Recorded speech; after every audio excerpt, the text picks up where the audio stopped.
can have a dozen small windows. We all felt terror, panic. We'd never been so frightened. And yet we all grasped in our minds the message that was sending. They wouldn't come down at that moment because we couldn't control our emotions. Later, there would be a time and place. That time came months later when they landed in the desert and we had the opportunity to see them physically. Anthropomorphic beings, humanoid, similar to us.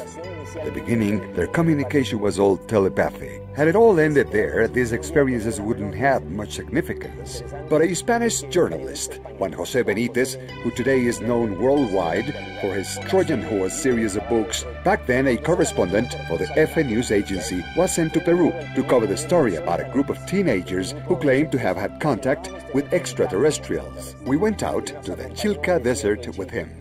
And at the exact time, on the exact day announced and messages that we had received, this journalist was able to spot 2 UFOs in the sky.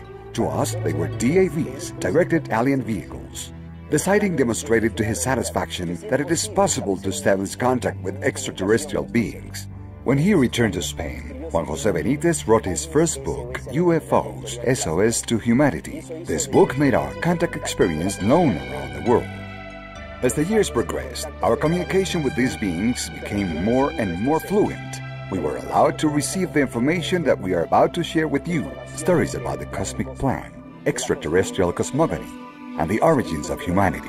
It is the story of how the human being is the result of extraterrestrial genetic experiments, and how, through our biological history, there has been hybridism and crossbreeding, stellar shipwrecks, colonization, and even deportation of aliens to our world.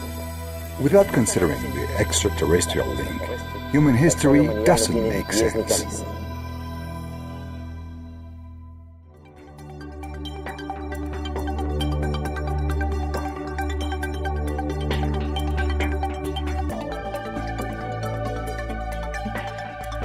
UFOs, our extraterrestrial past, the cosmic plan.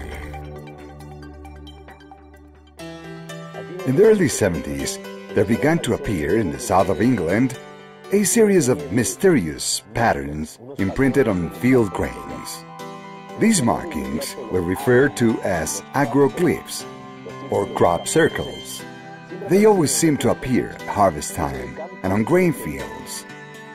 In the Middle Ages, the same phenomenon in harvest fields was recorded. The patterns appeared, and at the time they were considered to have been made by the devils, by the fairies. They were called fairy circles, and the people were warned that whoever walked inside them ran the risk of disappearing. When these patterns began to show up in the 70s, at first they were simple figures, circles, triangles, and rectangles. When they were just circles, it was first thought it might be a geomagnetic phenomenon, or the result of whirlwinds or small tornadoes. But when the figures started becoming more complex, more beautiful and larger, there was really a compelling interest in investigating them. This interest increased even more when researchers realized that the spikes of grains were folded. They weren't broken. This was not the mark of a person stepping on them or a violent impact. A subtle force had folded the spikes.